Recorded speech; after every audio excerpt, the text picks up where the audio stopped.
I do want to clarify too in the beginning is that anything I share about my story is, of course, my opinion, my experience, my feelings. It's in no way meant to indict or disrespect or tell someone else their story is incorrect in any way, shape, or form. I think that's important because all in all, anyone who sees this tape has to do is either take something that strikes them as important and can be used, and if it doesn't, just pass it by, throw it out. It's this isn't about anyone else being right, wrong, or whatever. These are just my many years of going through life and finding out what works, what didn't, what I wouldn't want to do again, what I would, and if that helps someone else, that's the only reason it should be done.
She is on drugs. I know it. I believe it or not, but at around 8 years of age, my mom caught me in her robe. She had this wonderful Loretta Young robe, and very lovingly, she said, "That looks cute on you." You know? And I will never forget that because my mother gave me permission just to be me, and I was terrified when I got caught. And by 10, I don't know about anyone else, but I had the most magnificent mother. When I think of mother's love and the God of my understanding today, those two unique factors are so embedded. It was so easy to recognize. God that was like mom stepped in and became a higher power, but it's kind of the opposite. The higher power was with me the entire time, at least spiritually. Talk about unconditional love. She died a year younger than I am now, and I really miss her. I miss her more now at my age. I miss her as much as though it's real fresh. Her funeral's fresh. So that's kind of emotionally reassuring, but it's also a little taxing on my my heart and my emotional endurance. She and I had been together for 2 years on our own. Dad came home from the war. He was a sergeant in the Army, and he was a macho ex-football player from a coal mining family, and an abusive dad, drunk dad. And that plays into his youth, coming home from the horrors of war and having a family already. Somewhere along the line, I needed to be disciplined by him, and it was breakage of the toys I was actually using. I think I got told put the stuff away and come to dinner or something like that, and I kept playing, and he took everything and broke it right in front of me. And then, of course, I got the spanking of my life and no dinner that night. I think I was more angry about the no dinner. He took me to see a matinee of The Wizard of Oz. I was terrified of the witch throughout the entire film. Then I became her in several shows as the years went on when I started performing. And he, I had nightmares that night, and he came in and spanked me for having nightmares and crying at something so silly, and I will never forget that.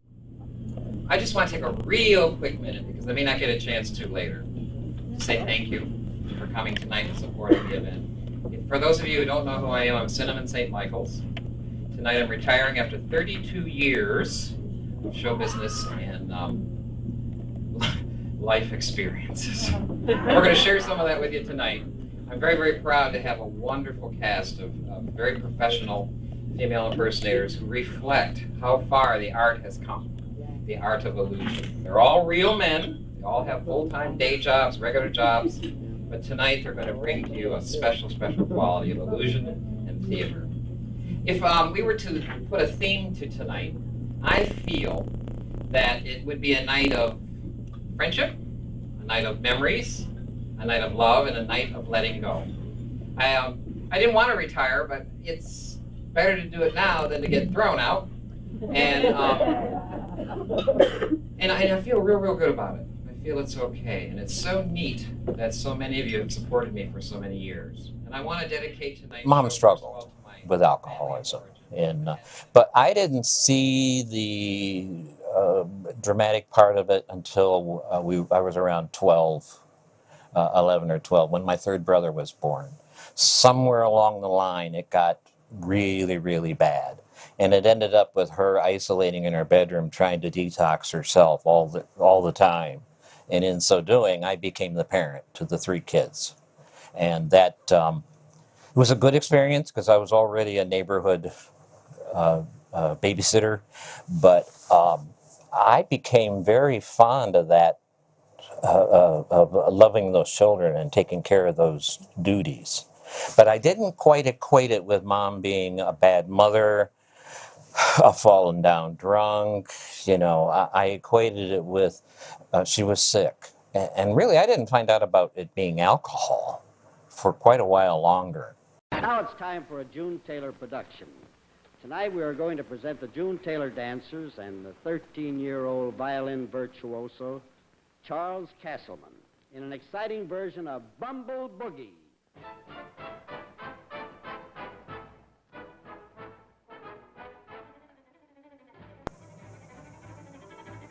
TV had just been created. We had our first black and white television show, and the Milton Berle show was the first show I ever saw, which was a variety show. I was particularly fond of all the variety shows, the children's shows, Jackie Gleason's show, and the June Taylor dancers, the Ed Sullivan show, the Walt Disney's Mickey Mouse Club. Oh, I was so hooked on that. I was going to be one. And I had love affairs with several of the Musketeers.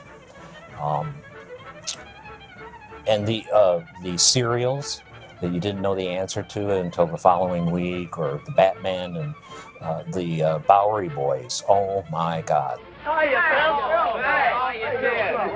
Hey, how come you're here? I thought you were in Annapolis. Well, you never can tell what I'm gonna do. You seem to do all right with the girls. Why, hey, Danny, what's up? These hoodlums trying to lead you into trouble? Sure, we just had your darn little brother to a burlesque show. Don't worry, our skirts are clean. Yeah, cleaner skirts, too. Yeah. Come on, we gotta have a conference. Hey, I gotta take a lesson. I'll see you later, Phil. Danny, tell Mom I'll see you tonight, but it may be late. Okay. Mighty Mouse was one of my favorites. Couldn't wait to get up Saturday morning and watch him. Howdy Doody, Soupy Sales. Those shows were entertainment oriented. They weren't reality shows. They weren't the weather. They weren't even very busily commercial. There wasn't a lot of commercials. You got to see most of the show. Well, howdy doody, kids, and howdy, Buffalo Bob. Well, howdy there, Mr. Doody, and boys and girls at home and all my kids in the gallery, let's go. It's howdy doody time. It's howdy doody time. I was 10, and what I have done all my life theater-wise, I did that day. It began that day. We, the neighborhood kids, we all got together. I was director. Let's do a show, just like Spanky and our gang. Let's do a show. That was the answer to everything, especially during the summer. And we had some kids who could sing, some could. I tap danced, of course. Uh, did a magician's act. We strung up a bedspread in the backyard on the laundry. Remember when they used to clothespin the laundry out to dry? We charged 10 cents, and the neighbors brought their own chair, and we did this show. It was horrible, horrendous. We made glitter, musical notes, and we had a name for the show, and we pinned them on the bedspread, so we had this very elegant Las Vegas set, and that started it all. My brother did an imitation of Marilyn Monroe. He should have been the drag queen. It was very well received and very well supported, and that started something.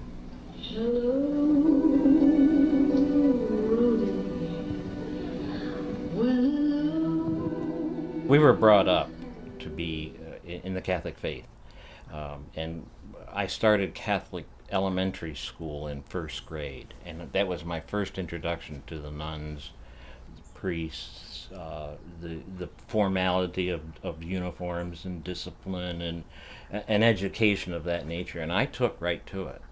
I institutionalized very well, apparently, and but I went beyond that. I had it was almost fantasy appreciation for that lifestyle, that structure that the nuns and the priests had.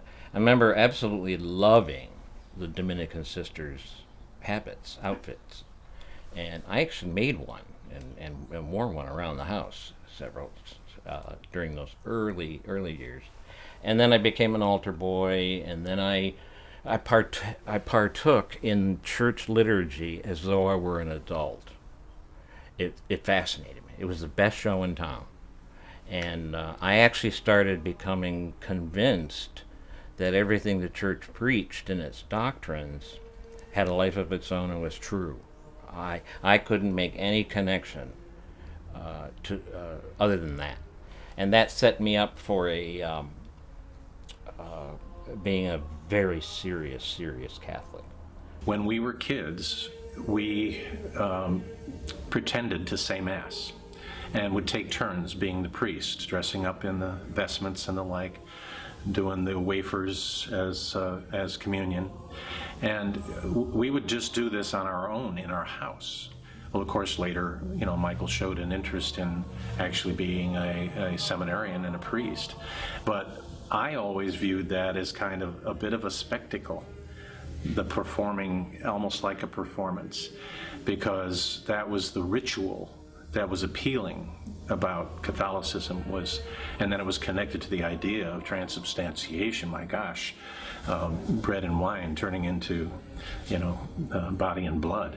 And as far out as that sounds, we actually enjoyed doing that bit of performance in our own home in the basement, setting up the altar and all of that. I went in to the seminary, and in 8th grade, they sent one of the African orders, missionary orders, sent a man around to entice us, a recruiter, and he took me and 5 other guys, and we went on a weekend look-see at this seminary, which was just in a few cities away. My mother was okay with it. My father was absolutely against it. I was too young, and he was truly correct. After the weekend, I was gung-ho, and I was going to be out of 8th grade very shortly, which would put me in freshman, sophomore year at the seminary, and I loved it. Horrible first beginning. What I ran into there was, and I didn't see it during the nice spring weekend they were showing us around, this seminary had fallen down in its discipline and principles, and they had some pretty shady characters coming in to be students, and we're talking guns and maybe a little drugs and maybe a knife or two here or there. And when it came time for my freshman pledging, I guess you'd call it. It's called abuse today. They bullied. The sophomores gathered up all of us freshmen, took us down to the bottom of the property. It was a very big place on a lots of acreage, with woods and so forth. And they did. I couldn't believe I was in a seminary. And the last straw, they made us do all kinds of silly things, but the last straw was when they pulled a knife on a young man from Canada who was terrified, and he ran. And they lost him for 3 days. The police were looking for this poor kid. But this little Cuban boy had pulled a knife, and he was sort of a ringleader and a bully and a bossy person in his class. And he didn't have a brain in his head, but he thought he was the big shot. And there was nothing going on that pointed to me that this was about religion or being priests or emulating Christ or God knows what. And he told everybody to take all their clothes off and jump in this horrendous swamp. There had to be animals and things in there. It just, health-wise, it was not us. I just confronted him. I just got angry as shit. And I was very tiny back then, very thin and tiny. I just had this, I was overwhelmed by, you guys call yourselves seminarians, and off I went on this tangent that this isn't what Christ wants. I was speaking for Christ, for Christ's sake, at that time, okay? And I've never regretted that because it stopped the whole thing. I brought them all back to reality, and I have found that I've been given that gift several times in my life over all the years. I've been used in that way by God in the universe. I don't know why. It's just for someone who breaks all the rules as much as I do, I get used sometimes to bring everybody back on track, including myself. And that's what happened here. And then I had friends who were juniors there in that class. I told them when we got back. We had cow dung in our shorts and sawdust and tree branches, and it was just horrendous. And those sophomores were taken out back by the juniors, and I guess all kinds of mayhem broke loose. Unbeknownst to us, they sent us a military director from a seminary and he was to straighten us all out. Well, half the sophomore class was dismissed and sent home. And the seminary changed, and it became a real, live, spiritual adventure. And I fell in love with it. Just in love with it.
When I went to the seminary, I was sexually molested by my confessor.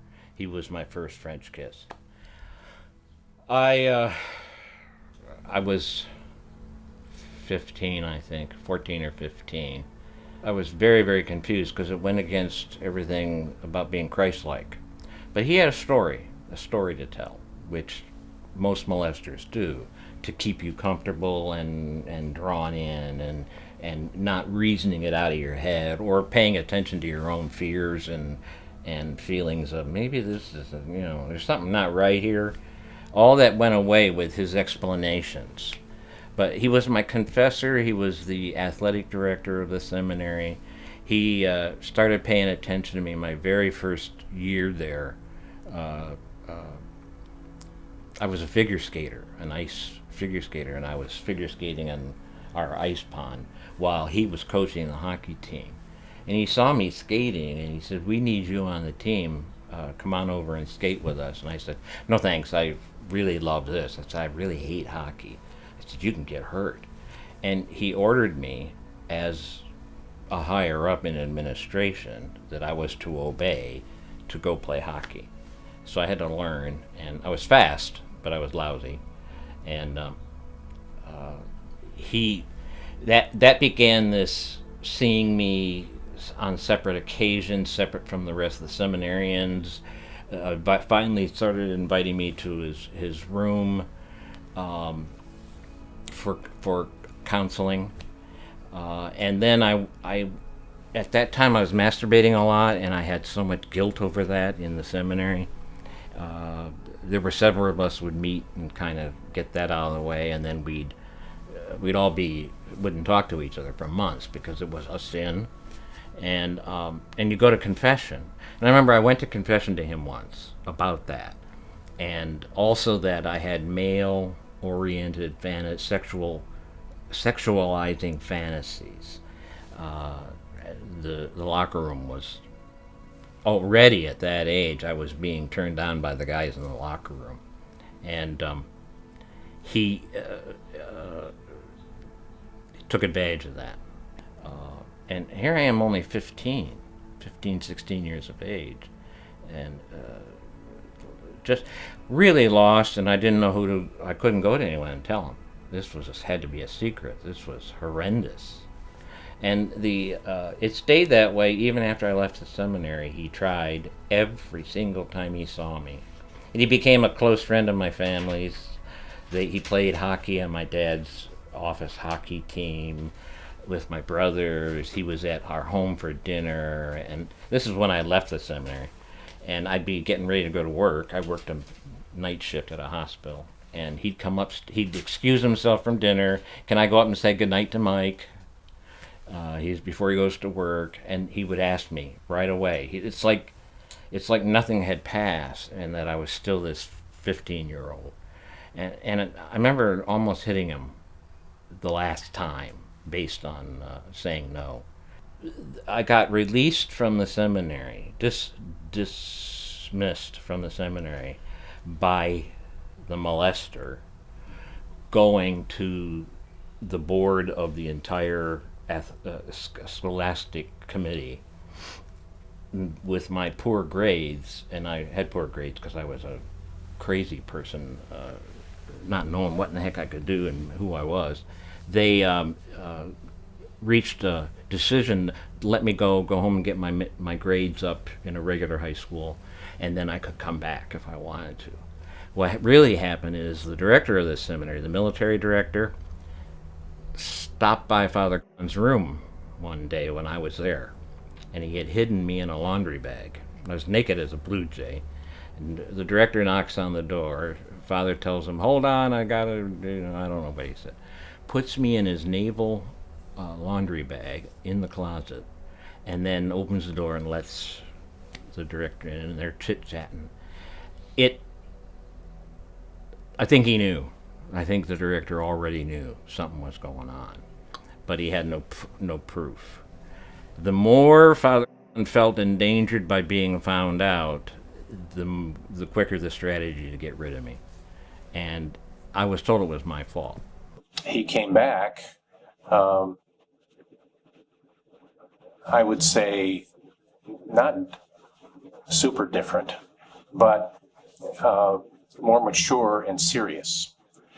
And I later found out that, of course, he had been abused in the seminary by a confessor who had exploited him in a situation where he was trying to determine Michael, who he was, having been faced with dealing with homosexual issues among peers in the seminary. And this confessor took that all in and gave his own take on it and exploited Michael sexually, which I still am extremely angry about, because here's a young man in adolescence trying to figure out who he is and who he was, in relation to everything about himself going forward. And he's faced with this. Michael never brought that home to us to tell us this, but I noticed a change, and now it makes sense to me that this a little more serious Michael, a little more mature Michael, had some issues and some difficulties that were, obviously life-changing. And I didn't come to understand that until college, when he did a face-to-face with me. I think it was a sophomore year. I had been talking to him about the fact that I was in theater and had been approached by a couple of gay cast members, or gay technical staff, and that I was a little uncomfortable with it. And his words were to me, "Well, Kelly, get a grip. Your brother is gay." And of course, we had a discussion about that night. I was not shocked by it, but I was taken back by it, because there had been no hint in my mind, and maybe it was just my own naivety, that there was more to Michael than I had known. And look what we found at the base of our fireplace. He came down the chimney. I'm not sure what he calls himself. I'm the Christmas fairy. Christmas fairy. Christmas fairy. Literally. And what's your resume? My resume? I have done a lot of homes. Look at Turn this. around and show him the whole outfit. Oh. You gotta zoom in. I am zooming in. On the right. Oh my God. I'm the Christmas elf. Actually, I'm the Christmas fairy. Yeah. The fairy's more like, look at your stocking! Merry Christmas! Yeah, and Coda got very upset when he saw me come through the door. Michael, you look so cute! Oh, not Michael. We need an elf name for you. Sheila, come here. Candy cane. Look at the makeup. I know, and the eyebrows. Oh my gosh, we should go uptown and parade you, walk around. Right? Let me ride on the roof of the Eddie Bauer. Yeah. No, I don't want to be embarrassed. No, we can open the Yeah, you don't back want of the anyone- Eddie Bauer and you could be sitting on the back. And we could just, I think that's The hilarious. Grinch has never had it so good. When I got home, my parents were very supportive of me, but it was recommended I get psychiatric help. And the first person they turned me over to was my pastor, who was, I'm not going to sugarcoat, he was a son of a bitch. And his reaction to me being possibly a homosexual was that I'm forever damned, I have to get control of this, everything negative about homosexuality to him was just abhorrent. And he would call me names, and he said, "I'm going to send you to a psychiatrist that's going to beat it out of you." And one of our church members was a psychiatrist. He was an asshole from day one. He believed like the priest did. He had no tolerance for gay people in any way, shape, or form. It was a bad habit. It was unnatural. It was against God's law. And I had to be subjected to their therapy and counseling for a while. Honestly, this psychiatrist referred to me as a dog sitting in the corner, humping himself for gratification that was unnatural. And I'll never forget that sentence. I didn't know what to do with that. I really didn't. I had very poor grades both junior and senior year based on what happened to me previously. But fun and social-wise, I was the king of the hill and very popular. I could cross cliques, and it was the same when I came out in gay life. I could cross cliques and have friends in every area. All those special events that required dates, I would do it. But I just I'm the guy that would not kiss the girl goodnight. They loved going out with me because I was so much fun, and I was funny at that time. I got to date some of the most popular young ladies that most guys didn't have the courage to ask. I was already their friends. But I was going out for friendship. They were going out for more. I was in drag in high school one time. We had a turnabout day. The football players went in drag for a pep rally, and the cheerleaders went as football players. And I am the one who created that entire thing. Of course I was. And the part I love the most is I got to slip into lipstick. I was lost in high school when we graduated from high school. Absolutely lost. And I hadn't decided on college yet. Just a few weeks before colleges started, I went up to Grand Rapids, squeezed myself into the college, didn't have any money. But that period of waiting to go to college, and I only went because we were supposed to, hated it. Another Catholic college with severe Dominican priests and nuns. I'm already screwed up by Catholicism, and I go to a Catholic college too. What are you, crazy? Then I worked in a Catholic hospital. What are you, nuts? And I got a job. And first of all, I left college based on I was gay, didn't know what that meant. Went to a priest. I was feeling so guilty, having trouble dating girls, loved them, but I couldn't kiss them at night. And same theme as in high school. And this priest said, you need to go home and see a psychiatrist. The minute he said that, I quit college, went home, and got a job at American Motors through my father's contacts. My desk is next to the flamingest queen I have ever run into in my life. And I'm not even out yet, okay? And he perceives to understand that I am a queer who has not come out yet. And he's hell-bent on making sure I find my true calling. So I was pretty straight in behavior back then. And he introduced me, in order to stay my friend, he told me he was gay, and I was okay with that. He introduced me to his niece, and she and I began dating, and dating seriously, to the point where she was hoping I would ask her to marry her. But she was my date for fun, and I had just started drinking. I had my first drink of alcohol when I got a job. They took me out for my 21st birthday. I got drunk, went into a blackout, didn't return to work for 3 days, the very first week of employment. Do you think alcohol's an issue? Nah. So, Sandra, I became concerned because I was starting to have far more gay feelings and instincts. And George was making it harder to ignore. There were humor scenarios, there were places he was taking me that had gay people in that, and I was starting to be very curious and uncomfortable with my life as it was. As a result of him, I was able to meet a young man who, let's just say, gave me a taste sexually of the opportunities awaiting for me out in the bars, and then gave me directions to the first gay bar. Now, I hadn't broken up with Sandra yet, but I knew I had to, because that first night out at a gay bar I was home. I found where I belong. Much like when I got sober and fell into the 12-step fellowships. I was home. I knew I belonged. Then I had this issue of Sandra.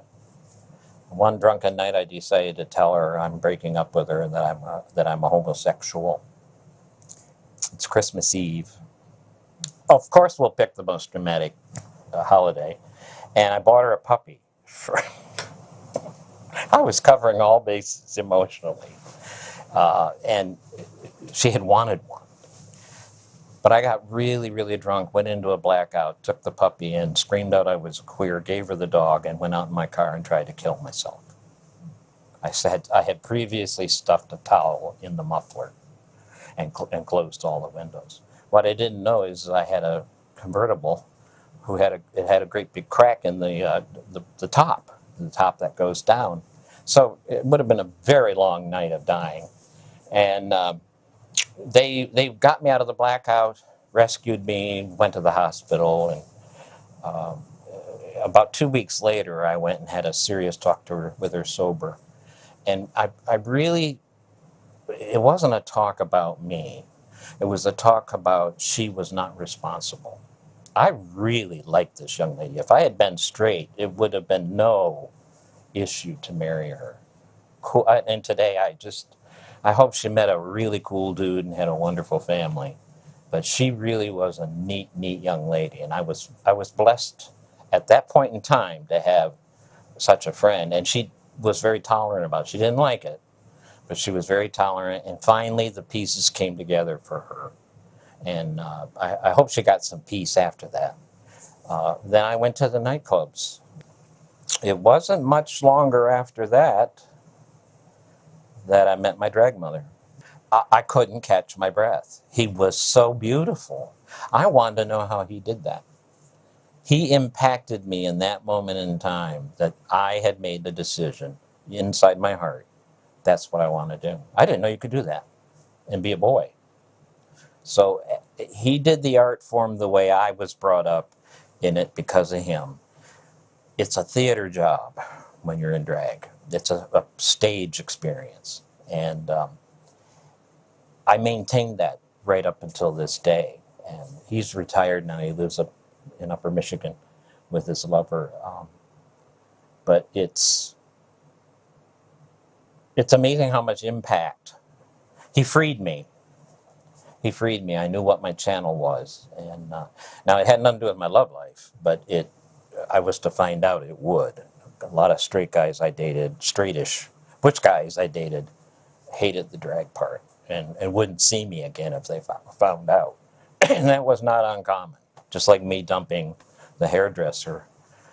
Because of that, it had happened to me too. And it happened a lot during that era. Today, I'm absolutely shocked drag queens have lovers.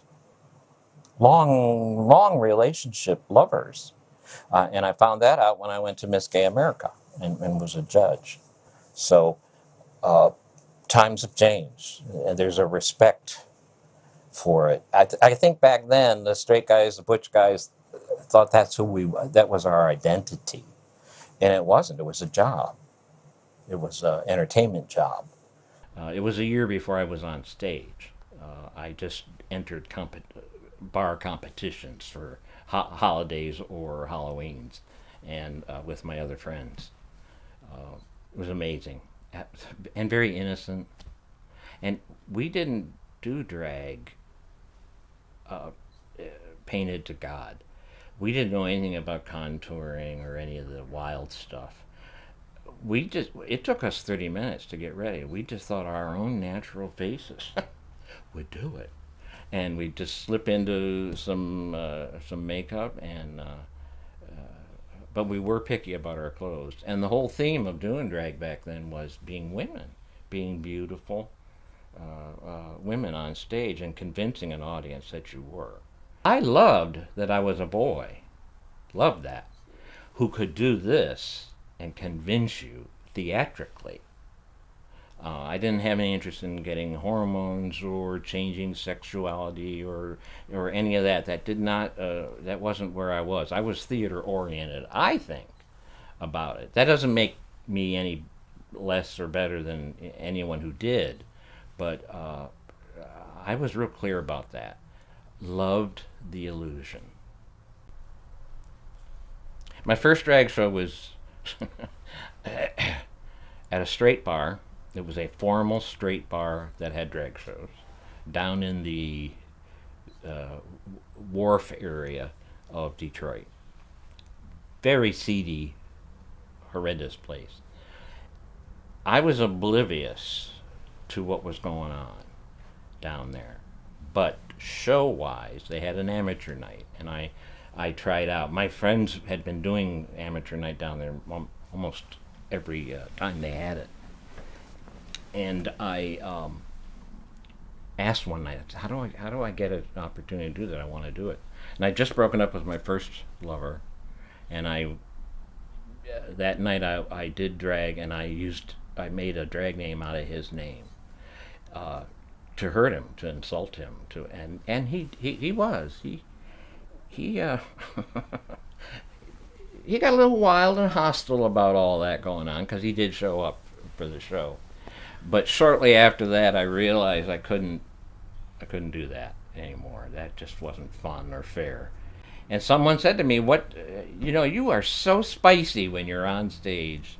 And I thought, and cinnamon popped out, and then my friend said, "Oh yeah, cinnamon. Let's call you Cinnamon Ginger." And I said, "No." So I ended up becoming Cinnamon Saint Sage, which was even worse. And then I became Cinnamon Saint Suck for just a little time, Again, no clue. And then I became Cinnamon St. Michael's, and that's the one I wear today. Yeah, she's spicy.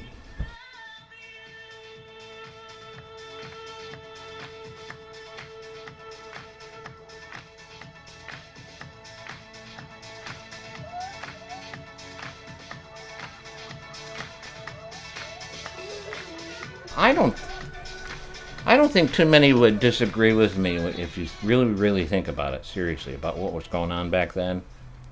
Mafia run and owned homosexual bars, usually in off dark back alleys with back alley entrances. It was illegal.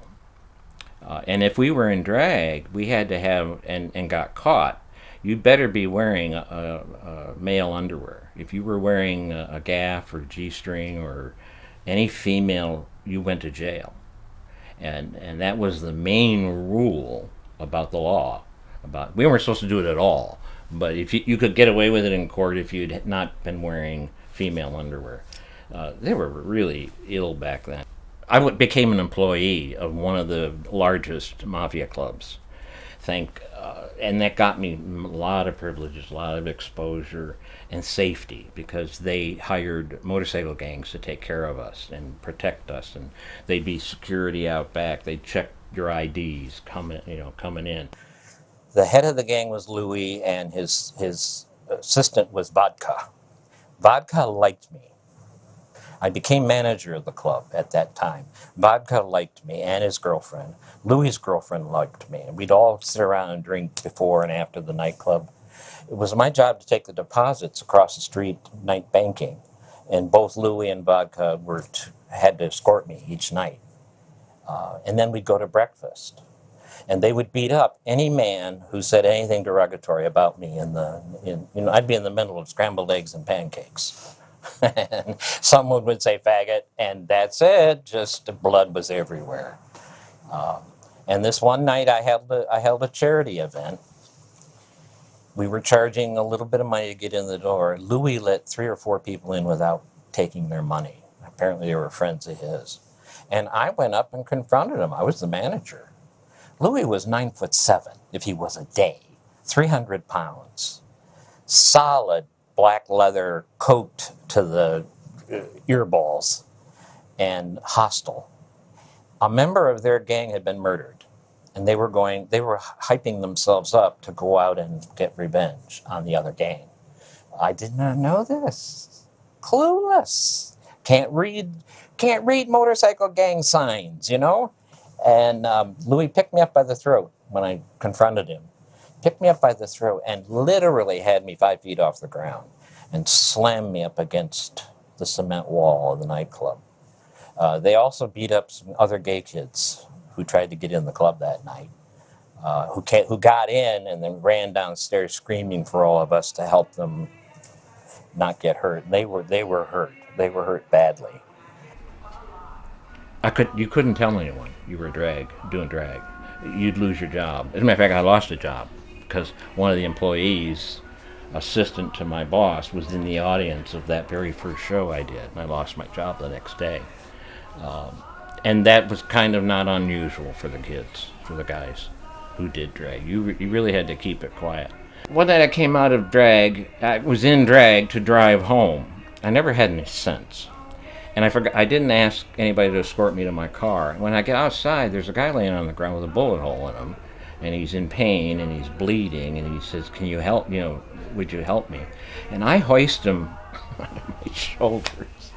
I had a gorgeous outfit on, okay, spikes like that, and threw him in my car, and I raced him over the emergency room.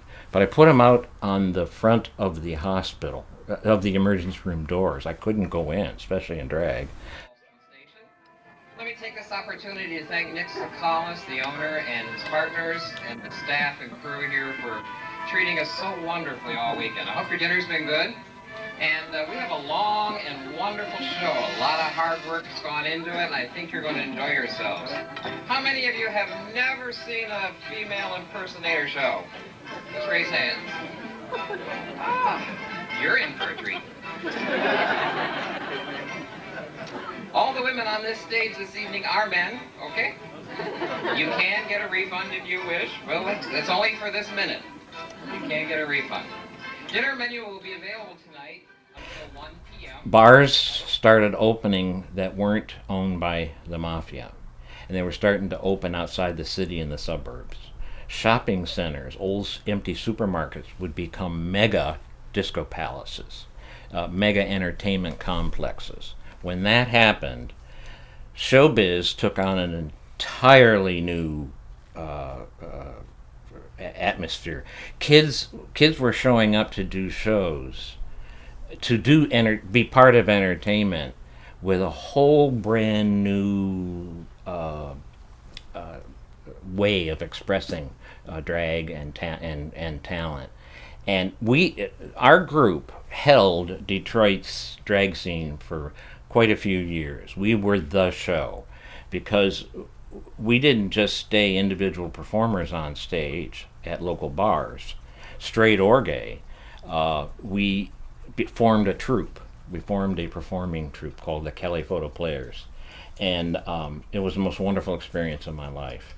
We had the head of our group was a formal dancer and trainer, professional dancer on Broadway, and he formed our dance group, and we would put together production shows, Las Vegas style production shows. We rehearsed them for 6 months every Sunday at one of the bars, and then one of the bars would be lucky enough to hire the whole show, and we had 25 males and females in the main chorus, and then each one of those drags were headliners. So we had notoriety, we had the best, and we just pulled in men to be our backups, and we got a lot of really nice looking men and who made that commitment to theater that maybe wouldn't have been interested in drag if it hadn't been presented that way, Las Vegas wise. Feathers, back braces, sequins, G-strings, aerial lifts, different periods of music, from the oldies to current, whoever was a current performer at that time.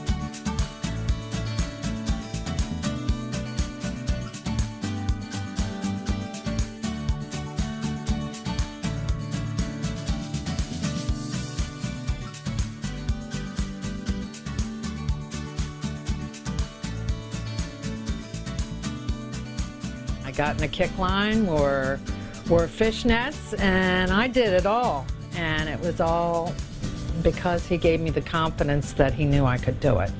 And by giving me those roles to be the lead, told me that he believed in me and I should believe in myself. You know what I mean? And it was really something, because years ago, I wasn't that person. I would have been scared to death to get on a stage with an audience, and I didn't feel that way. I felt very, very comfortable getting up there with my leotards and fishnets and doing my kicks. Even though sometimes I didn't do the kicks perfect, it was still an experience. By the end of the night, it was like all that rehearsals and everything was well worth it, and it was all due to Michael taking a risk and putting it out there to people, saying, I want to do this, and him making these beautiful creations. We took the show to Deep Creek Lake, and there was a convention there, and these people could not believe how the costumes, and I kept on saying, Michael made them all. He made them all. And the headpieces, one headpiece outdid the next headpiece. The headpieces were beautiful. I wore a headpiece that was so big once. I had to come in the doorway there sideways. But it didn't matter. They were beautiful. I'd never, and had I not taken the risk and said I'd try it, and Michael took the chance and taught all of us, we would have never had that experience.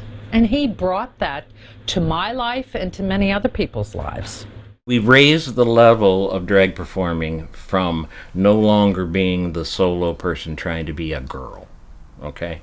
And what came out of that was we had Barbra Streisand's, Diana Ross's, who went on in between the Las Vegas production show, went on to careers as better and more fan-drawn, more like magnets for fans who were celebrating the great artists. I was associated with the Miss Gay America pageant and Miss Gay US of A pageant as a local judge. And then I earned enough credentials to become a national judge for 1 year at Miss America. And there were 92 contestants, 7 days, and I think that was the neatest week of my life. For an art form that I loved, and because I had no real understanding how gifted these young people were. First of all, I hated them at the same time, but you know what? I didn't fit in either.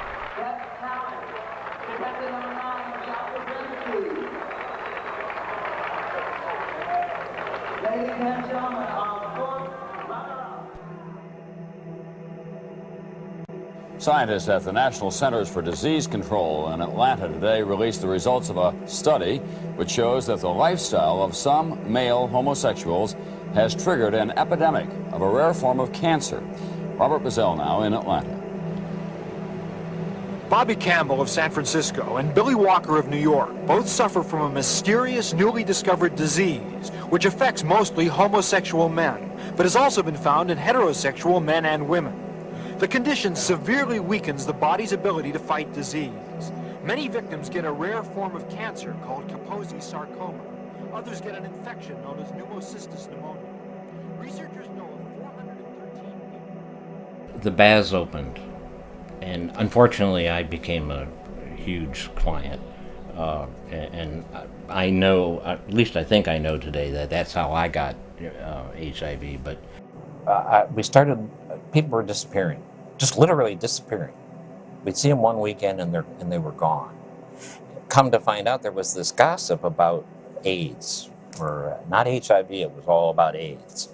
And that there was this gay cancer claiming the lives of people who were promiscuous, who didn't use protection. None of us took that seriously. Yes, we mourned the loss of, a lot of them were my friends who had passed, but I had no idea they were unprotected people, and I didn't even have much information about the actual illness. It didn't involve me. We were invincible. I was young. I was invincible. I was also a drunk and didn't give a shit. But they started dying a little more frequently. We didn't understand that we had an actual health, death and dying epidemic yet. And it took a while to spread across the country from San Francisco and New York, that there was any real truth to it, or that it would impact our lives. Mostly that was the point. It's them over there who are experiencing it, not us.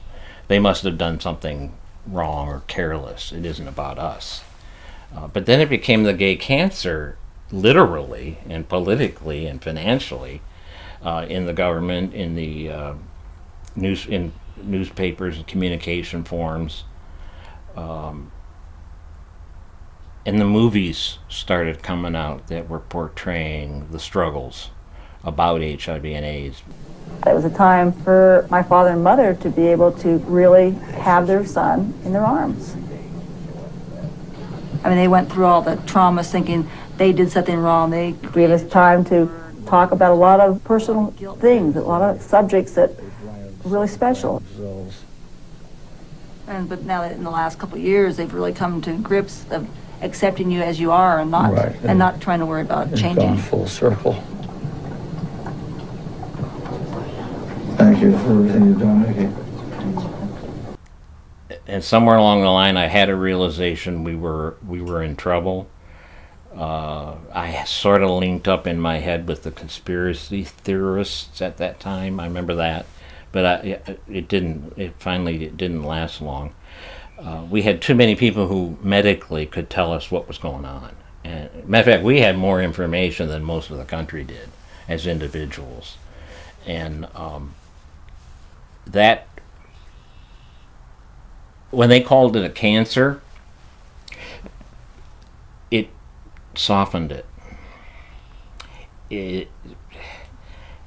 We already had experiences with cancers, all kinds and all types. It didn't make it all that special, other than it was affecting a segment of society that I belonged to, and I didn't understand any of that. But I moved. I left the city at that particular time, and I ended up in Delaware. I had a girlfriend there who was gay, who worked for DuPont in a very high position. She was a chemist. She said I could come and live with her, give it a shot, give it a try. I was her date for all her family. Her family didn't know she was gay, so I was the guy that was her straight date all the time for family events. We became really good friends. And so I went out to Delaware, Wilmington, Delaware. I got a job at a brand new bar. Back then there were clubs that you had to join, memberships, to get in. That's how they screened. And heavy drug population there. I became manager of this club right away. I was hired. And then I started drag there. I just copied our shows from Michigan, used the kids there, and I started entertainment at this particular nightclub, and it became a big deal. What happened is one night I was doing a show. I had a costume on, a really coarse, high-cut, short French cut chorus girl outfit on, and I was really I had a real nice figure back then, and I had. A few weeks previous, I had met a man that I helped join the club. He was recommended by one of my skating friends. I was hoping I'd see this guy again, and I didn't meet up with him, and he ended up at my drag show. And I was a little caught up with that. Oh shit, he knows I'm in drag. He'll never date me. But I got a little just drunk enough to go up to him that night. He was with another date, who I really didn't like.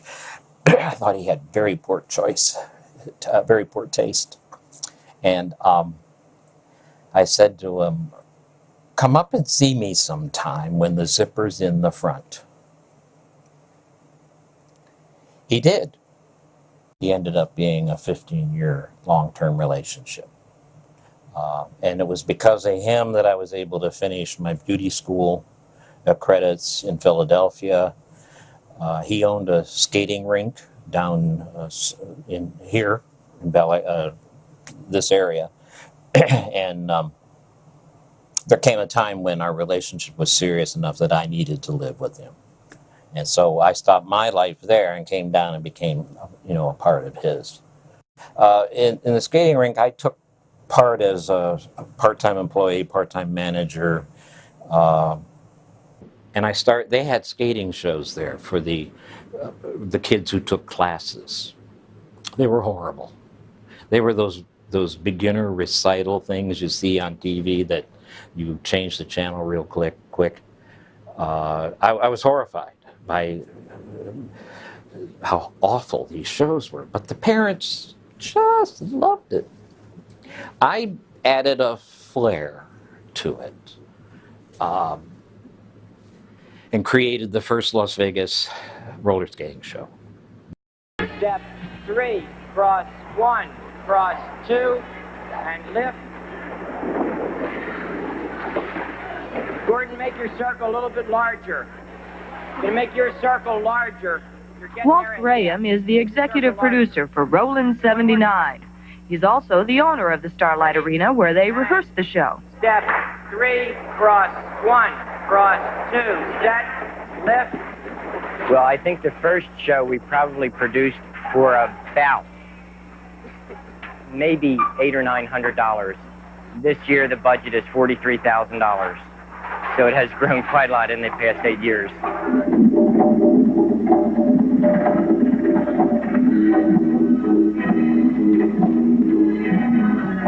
The cast has grown from 35 to 250 skaters. They're all local amateurs who receive no pay. All proceeds go to charity. They gave up their time and energy for the chance to perform, and they work very hard. Almost 6 months of rehearsal time is behind us.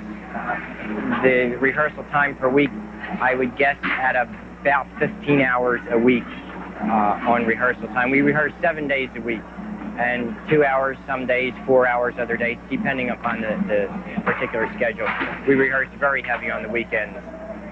After the Civic Center show, we got invited to do the Ocean Fest, Sun Fest, down in Ocean City, Maryland, at their Civic Center. Disco was popular. We were in nightclubs doing skating with smaller cast. We were really sailing along. And then we get a call from Los Angeles, from Hollywood, from Metro Media, a big conglomerate that owned the circuses, Ringling Brothers, the ice shows, Holiday on Ice, Icecapades, that whole entertainment group, Irving and Kenneth Feld owned. They wanted to come out and see us and talk about a show, putting us on the road. It turned out that's not why they contacted us. They asked us to give them tapes of our show. And they toured our facility and saw all of our stuff, and they said they'd be in touch with us. And they took our tapes and left. Well, so, first of all, it was only the tapes we had.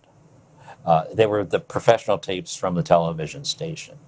Secondly, we don't hear anything from them for months. And then we have a lot of gay kids in our cast. A lot of gay guys were in our cast. And we had a really large gay circle of friends because of this skating rink. And we get a letter with 100-some tickets for us to see the ice show down in Baltimore. We were all really excited. We thought that was very thoughtful of them to do. We got down there, and our skating show appeared the entire night. Every single act had been duplicated. Costumes, music, choreography.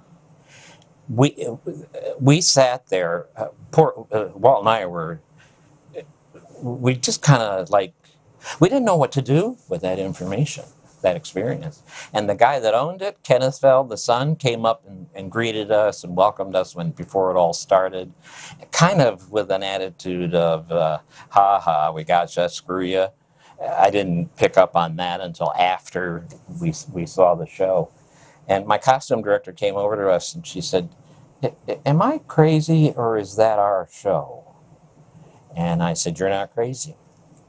There was nothing we could do about that. And the whole thing folded. Hundreds of families were devastated. Everyone was on board. The parents were our technicians, our set builders, our costume constructors.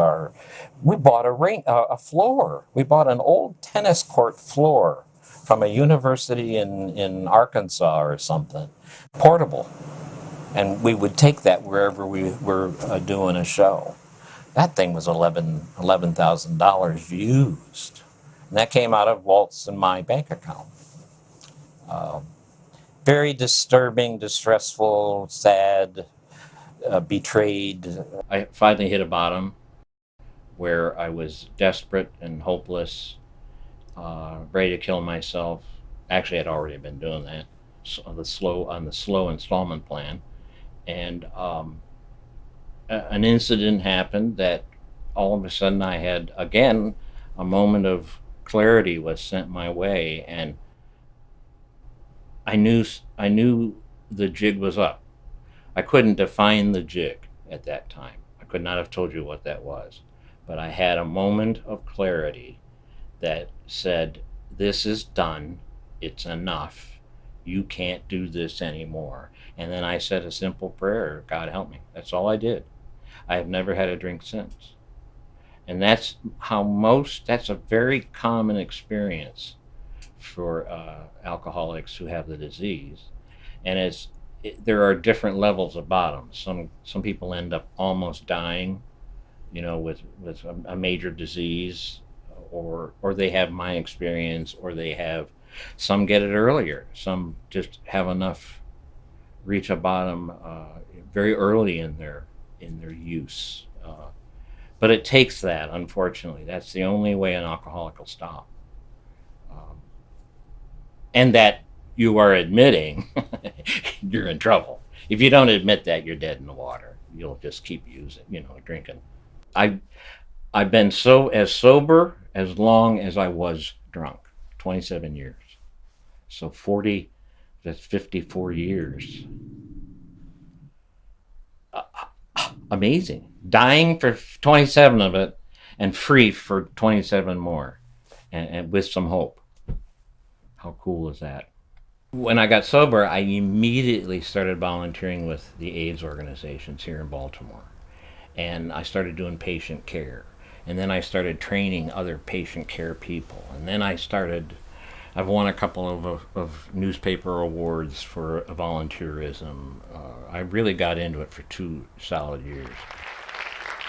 Thank you, Letitia. Good evening, ladies and gentlemen, and thank you so much for being here tonight. I hope this is the beginning of a long annual tradition for Delaware, and that tonight's message will be very, very powerful. If I can, I'd like to share with you just a few brief moments on a very, very serious topic. I, last August, had the privilege of receiving one of 46 national scholarships to attend the 10th Annual International Conference on AIDS in Yokohama, Japan. 11,000 people from 128 countries came to this conference sharing their experience in the areas of research, patient care, community services, advocacy, and human rights. I was able to view the global impact of the epidemic and the devastation of entire societies around the world. My care patients, 4 of them died during that 2 years and wiped me out emotionally. I had nothing more to give, so I had to stop for my own protection. And also I could have drank again. And I knew that was possible, so I had to pull away, but I was grateful I got to do it. Those 4 guys were just loves. I just loved them, and they were all younger than I, and it seemed so unfair that they had to go earlier, than someone like me who had done all the things that would have deserved that kind of demise. That's the way my thinking was at that time. It seemed very, very unfair. But anyway, 2 years later, I stopped the volunteer work. I start taking stock of my own life, and I think I better go check. I went and had the test done, and it came back positive, and I was crushed. For about 3 weeks, I was in major depression, but I didn't drink that entire time. I was really protected by my recovery. I had a huge bank account in recovery that kept me from handling that news with drinking, thank God. But if you can get through that, you can you can get through any. There is nothing that that a drink makes better. That's what I had to live by, and then I immediately started. I put myself in the system. Social worker, a physician, started applying for benefits and things because I really was starting to get sick. That's why I went and got tested. I started having endurance, exhaustion level issues, and I started having muscle and nerve pain, flu-like symptoms without having the flu. I had some neuropathy right away. That was one of the early kind of triggers for me. And I thought, there's something wrong. And there was. I was in the beginning stages of at that time they called that part of it the HIV disease. I finally, I didn't trust the system about going on. I didn't follow the recommendations for going on a protocol. They had drugs. They had AZT. I saw too many of the guys sick and die or be worse off than they were or getting symptoms earlier than they would have because they went on those drugs. They were horrendous in the beginning, very lethal.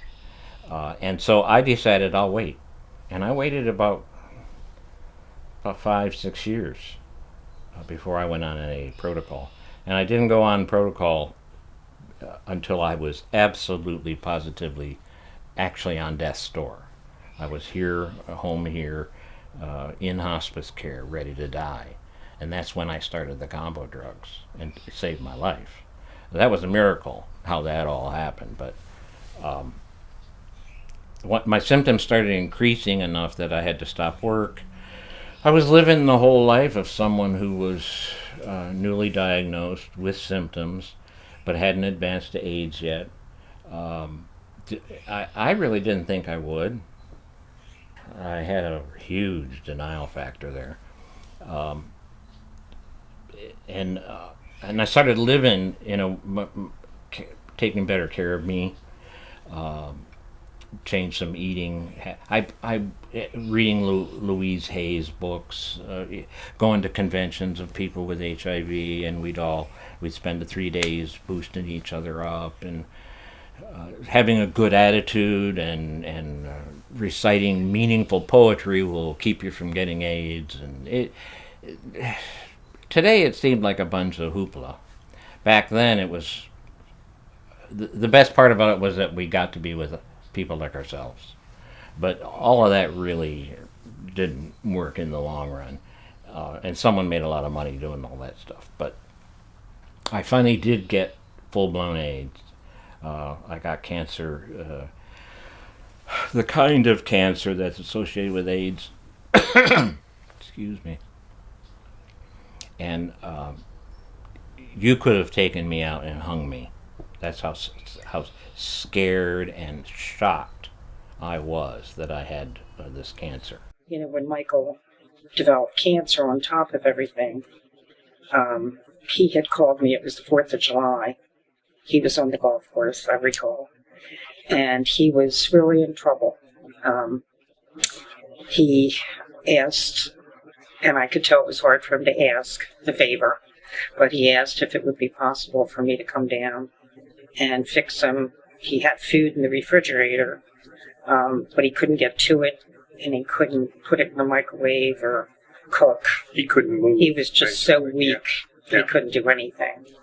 So Dick got him shortly after that, and we went down and took food down to him, and spent some good quality time with him. And from that point on, we got a lot more involved, trying to be there for him when he really needed help.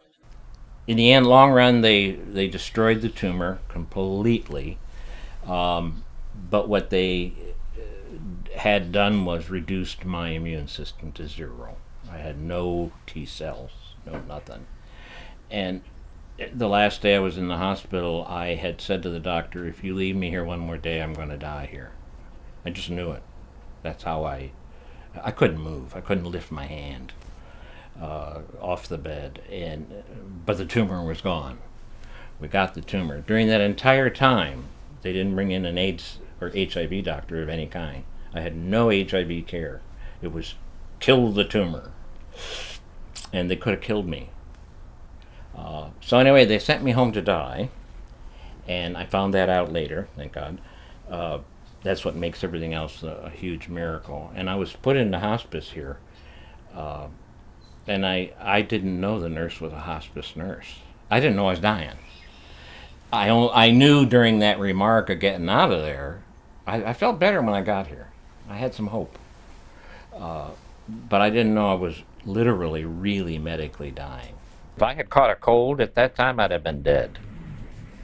So, something said, call your HIV doctor since no one's been in touch.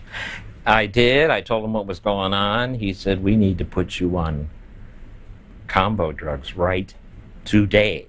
Get someone to go to the pharmacy. I will prescribe, and he did. Up to this point in time, I had said no to AZT. And up to this point in time, I said no to combos based on there was no proof yet that it was working. Well, then I needed it, and the proof was in my own recovery and beating HIV, beating full-blown AIDS and cancer. If it hadn't been for the combo drugs, that would not have been the case. And so I'm one of a few people in the world who beat full-blown AIDS too, not just HIV. Now I'm undetectable. 6 years after that, there was AZT in my combo. The AZT blew my heart vessels. Boys were starting to die now, not of AIDS. They were dying from old age diseases, heart disease, kidney disease, liver disease, pancreatic cancer, lung infections, and it was mostly linked to the drugs. And the physicians and pharmacists didn't know this yet. We were all new to the therapies. This is what all us older guys we were the test people for these, whether it was going to succeed or not, whether you could get a long-term survivor because of combos. In the meanwhile, pharmaceutical companies are creating new combos. In case this one fails, they'll have this backup, and there'll be no going backwards, which was a really smart thing. I ended up switching some combos. But anyway, the AZT caused the heart thing. I had a heart attack. I went into denial first, indigestion. Drove myself to the emergency room, which they tell you never do. And I ended up staying a couple weeks, 2 different hospitals. And I had, first they put stents in. Then the stents 6 months later got clogged. Then they did the open heart 4-way bypass on my 64th birthday. I was not afraid during that entire thing. And I didn't want to drink. None of the things that had happened to me up at this point in time, since I got sober, did I have a thought, I think a drink will make this better. I cannot tell you why that happens, other than it has to be some sort of power outside of me. An alcoholic drinks, no matter what. I didn't want one. Never even crossed my mind. So, and I called a rehab to help me wean off morphine. I knew that was going to be an issue if I didn't have, join the team and say, I know the dangers of morphine. And the medical director at Father Martin's stepped me down over a period of 15 days, I think, here at my home. And it was hard. There was real withdrawal, the bedtime leg syndrome thing. Oh, that was the worst. And in the meantime, I'm trying to learn how to poop again and walk, and I'm being exercised by OT and PT therapists. I'm being monitored for the blood, for the labs, for the hydration. All of that's being done. And I think all of this happened over, my recovery happened over about an 8-month period. A few months into it, instead of dying, I went to my first 12-step fellowship meeting. This 12-step fellowship people came out here and brought meetings to my home. I had all of that. I had my family. I had visitors. Some I don't remember, and they told me they were there, but that's because of morphine. And the heart business was, I asked them not, the day they suggested open heart, it didn't dawn on me, it's the open heart where they reroute your blood and your lungs to machines, okay, and split you open. I didn't think that. But I was still under anesthesia for the test to discover that my stents had clogged. They had a 6 to 9 member heart team that was going to be the people to take care of me. They came in together to ask me and convince me to have open heart. One of them looked like Tom Selleck. I said, yes. What else would you do if Tom Selleck is standing there telling you he'll cut you open? So I said, only if he does the surgery. They roared. They got it.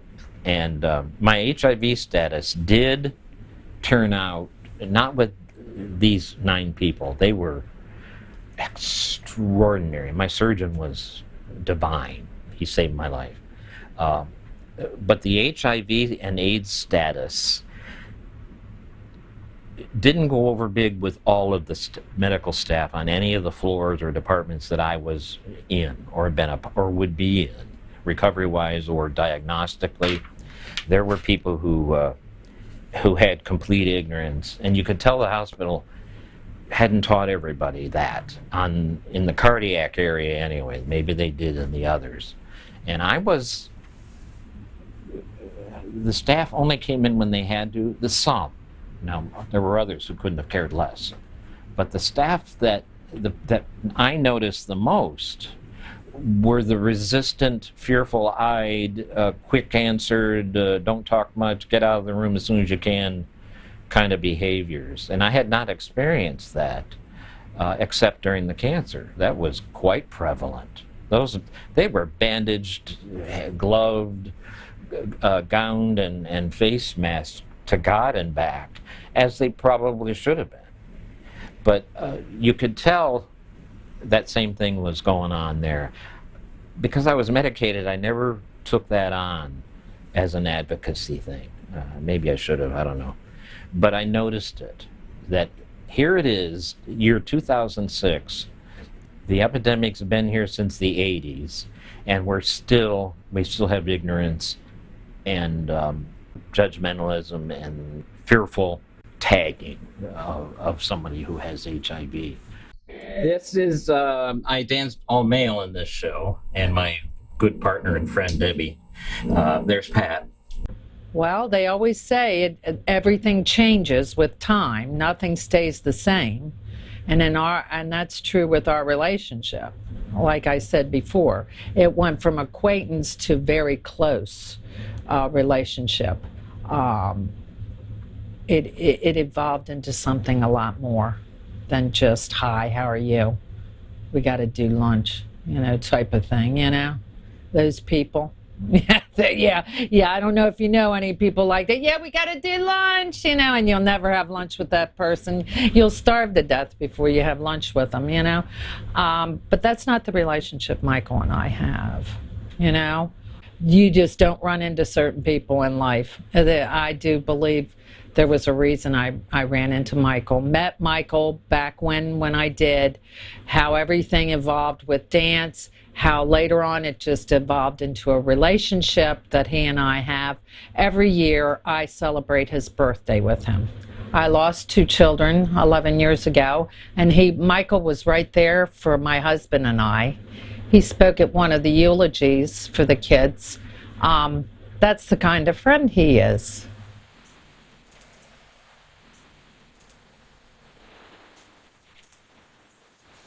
That's the kind of relationship we have.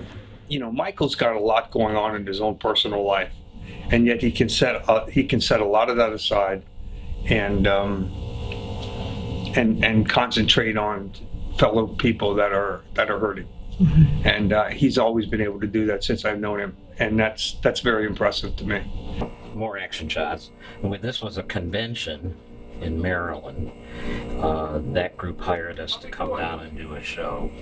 Yeah, again, some more variety. And these are all recovering people. This is the beauty of this. They're in a real live show, and when they got sober, they didn't think life was going to have any fun for them. This is the actual newspaper covered, the Aegis here locally covered my being a costumer, and that's Miss Pat. Mike's got a magnetism that's very special. He is charming, he is dedicated to his craft, and he has a way of pulling other people in. He does a lot more than just the drag presentations. I mean, Mike works with different community groups and organizations, putting together plays and presentations and grand shows that can help them with their fundraising for various charities. And he does it with a passion, and he gets people involved who are as passionate as he is, as as he can, to make these things work. I live in downtown Baltimore now, and when I tell people there, like, oh yeah, well, I have this friend in Harford County who's a drag queen who does these big shows in like VFW halls and things, and they just like can't believe it. They're like, really? I mean, Harford County is very Republican, very right-wing conservative, but Michael has found a way to sort of charm everyone. And so when he does his shows, I mean, I've seen him fill a 300, 400 seat theater, and it's all locals. It's really kind of amazing what he's been able to create out here. This is my drag mother, Tony King. This was back in the early 70s. And then we were the four drag queens who were the most popular at that time. Tommy died in a drunken car accident. He was murdered.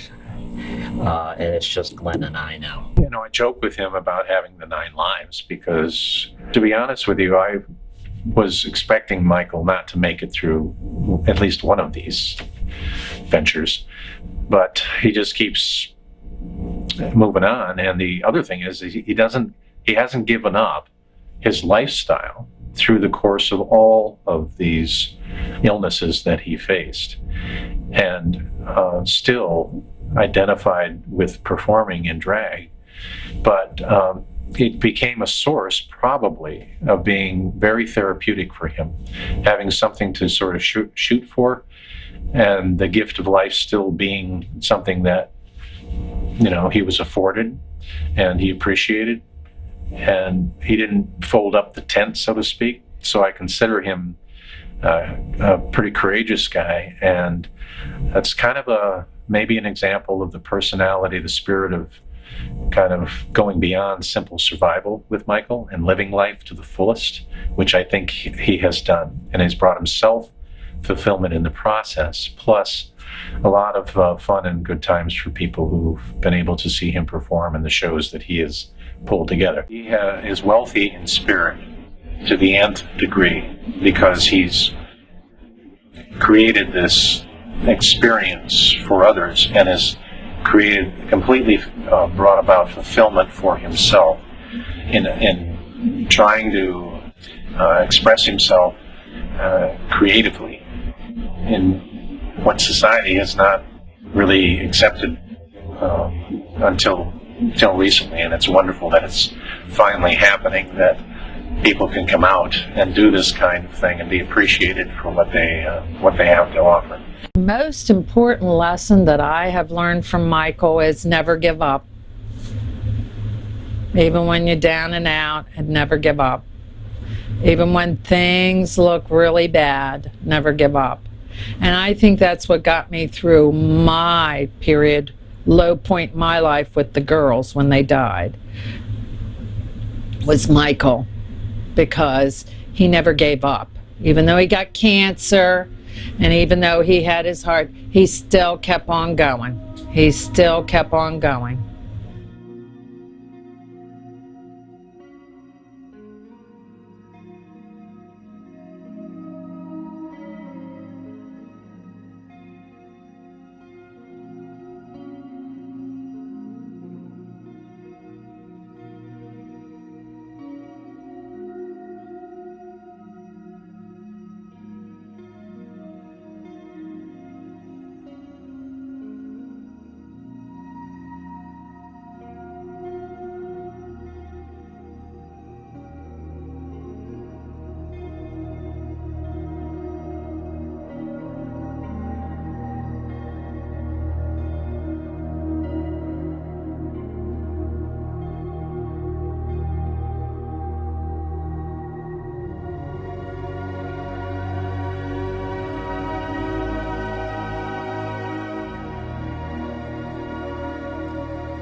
But as I finish these last years before I die, there is, and I'm not alone, I've seen articles and heard interviews on TV of seniors like myself who are long-term survivors of something.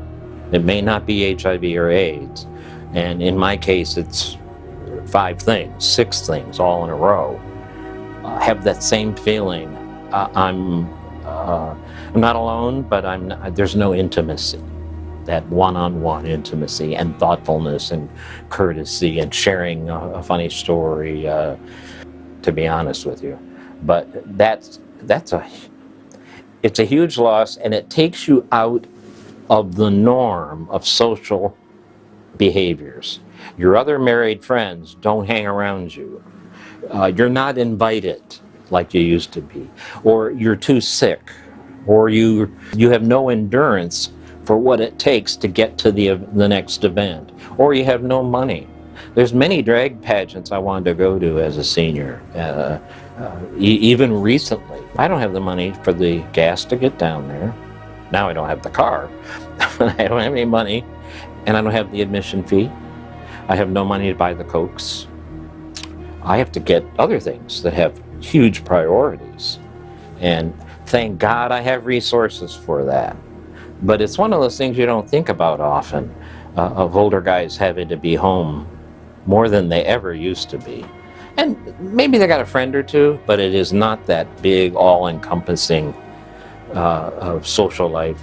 And the young ones aren't running to us to talk to us about our experiences or embracing us to be a part of the experience that they're in, or to learn something from us. Or I have two married friends, they're going to get married. Cutie pies, I love them. They're in our fellowship. Facebook, they show all the social things they do with a whole bunch of other youthful folks, but they don't invite me. Now, I couldn't go. Physically, they probably couldn't tolerate it. My God, they spent 3 days at Gay Pride. I could never have tolerated that, but I'd like to have been asked. I'd like to have been a thought. We miss Michael, kind of thing. And I found out I'm not the only guy who has had that experience. Now, I reconcile it. I get through the part that hurts, or that I let hurt me, and then I get to a space. It is what it is. Just don't make it any more important than that. But can I wish for it and dream for it? Yeah, I have a right to do that. And if God sees fit, I'm willing to wait. I don't know what he's got in store. Nothing is predictable now. I mean, I'm on my way to the casket, and I have no idea when that might happen or how much else I get to do between now and that point in time. That reality in itself is a huge alone, something you deal with alone inside your heart and your head. No one can. There's no textbook that tells you how to come to grips with it, even if it's natural and it's inevitable, and that does not.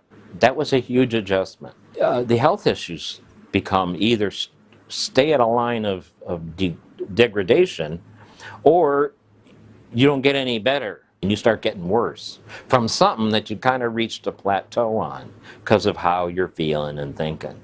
And that hurts. That hurts me the most, and it hurts me when I hear it in others, other men my age. There's no group of us. There's no long-term survivors getting together on Friday nights and square dancing, even in our wheelchairs.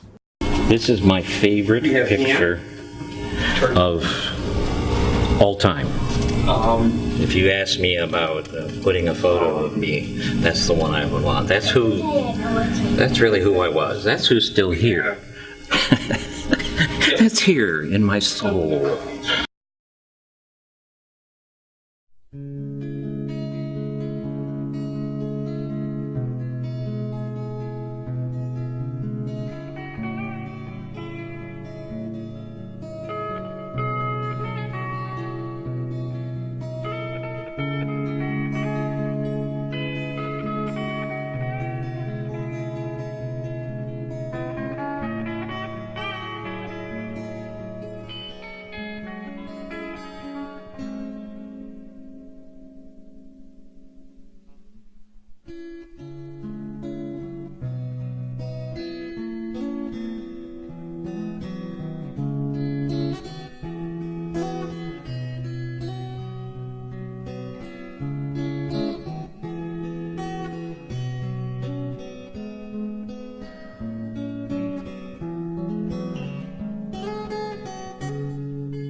Don't you be afraid to swing it too. When you feel the rhythm, what you gonna do? You'll be the king of everything, because one is never too old to swing. And don't you be a shy and afraid cat. If you're 30, that's Killer Jack, because you'll be the king of everything. Say one is never too old to swing. Now let me tell you about my mom and pop. They do the boogie woogie by the clock. They turn the radio way low down so the neighbors won't hear them going to town. Get right in the groove and send yourself.